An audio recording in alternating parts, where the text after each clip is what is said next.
Здравейте! Ще направим днес едно таро четене за развитие на любовни отношения. Радвам се, че сме отново заедно. Благодаря ви, че посещавате канала, че харесвате, лайквате видеята. И така, да пристъпим към въпроса.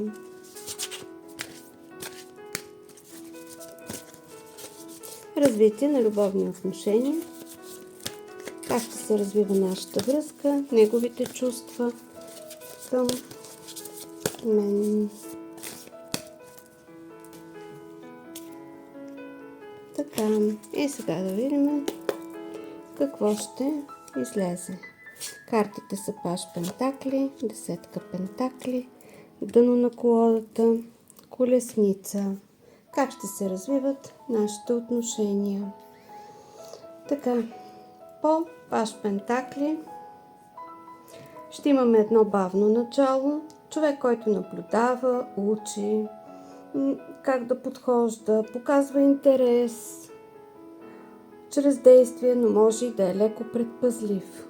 Десетка пентакли говори за потенциал, за стабилност и за семейство.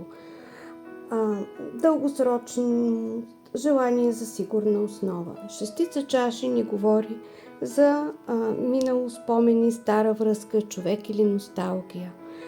Колесницата като дъно на колодата ни показва, че силно желание нещата да се движат напред. Контрол, воля и опит да се овладее посоката на връзката. В любовен план това може да показва двама души с различни желания и темпо, които се опитват да намерят обща посока. По някой път може да говори и за дистанция или пък човек, който се опитва да стегне юздите.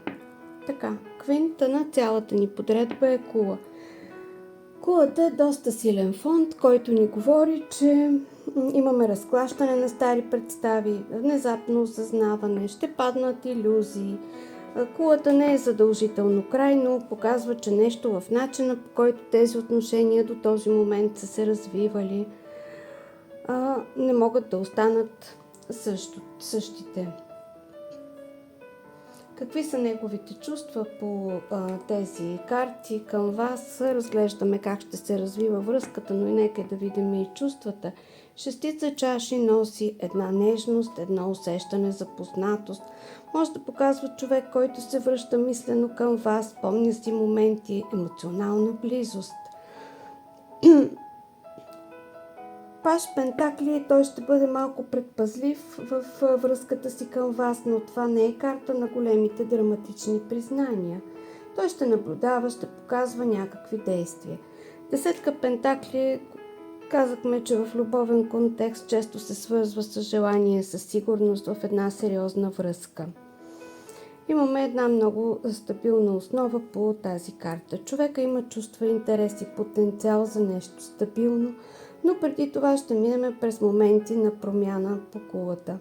Не изглежда напълно спокойна да е енергията между вас, ще има някои неща за изяснявания. Те ще трябва да се изяснят. Връзката е с потенциал. Ще се отхвърлят разни стари модели, премълчани истини ще излязат наяве и колесницата показва едно ново движение и посока напред. Това беше от мен. Желая ви хубав и успешен период. Прегръдки, целувки, Диасол, Дидадар.